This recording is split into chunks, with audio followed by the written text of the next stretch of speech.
రైతు సోదరులందరికీ నమస్కారం అండి. ఈరోజు మనం గుమ్మనంపాడు గ్రామం, బొల్లాపల్లి మండలం, పల్నాడు జిల్లాలోని కంచర్ల లాలయ్య గారి పొలంలో ఉన్నాము. లాలయ్య గారు బ్యాడిగి రకం సాగు చేశారు. ఇది వచ్చేసి క్రాప్వెల్ సీడ్స్ వారి అస్త్రా 555 అనే రకాన్ని సాగు చేశారు. ఈ రకం వచ్చేసి కాయ సైజు కానీ, కాపు కానీ, తెగుళ్ళకి కానీ, నల్లికి కానీ, బొబ్బరకు కానీ చాలా మార్కెట్లో ఉన్నటువంటి అన్ని రకాల కంటే కూడా చాలా బాగా తట్టుకుందని లాలయ్య గారు చెప్తా ఉన్నారు. మొన్న వర్షాల దాటికి కూడా అన్ని చెట్లు పడిపోయినా కానీ కొంచెం ఇది తాలుగా అవ్వటం కానీ, కాయ రావటం కానీ చాలా తక్కువగా ఉందని చెప్పారు లాలయ్య గారు.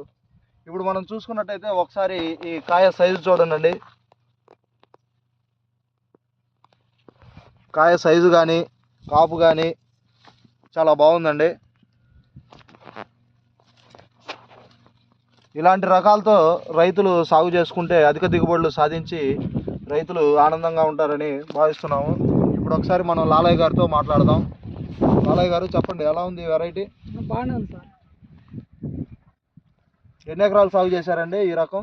4 ఎకరాలు అండి. 4 ఎకరాలు ఇదే వెరైటీ వేశారా? ఎలా ఉందండి? మీ పక్క రైతులు వేరే రకాలు వేశారు కదా, దానికి దీనికి తేడా ఏముందండి? సైజు బాగా వస్తుంది సార్. కాయ సైజు బాగా వస్తుంది, చెట్టు కూడా బాగా పెరిగిద్దండి. పర్లా సైజు బాగా, కాకపోతే మాకు కొంచెం వాటర్ ప్రాబ్లం సార్. మాకు వాటర్ ప్రాబ్లం వల్ల ఇలా ఉందంట. వాటర్ ప్రాబ్లం వల్ల కాపు చిక్కదనం కానీ సైజు కానీ ఎలా ఉందండి? చిక్కదనం సైజు బాగుంటుంది సార్. బొబ్బర కానీ ఏదైనా తెగులు కానీ ఏమన్నా ఉందండి చేలో? లేదు సార్, బాగానే ఉంది.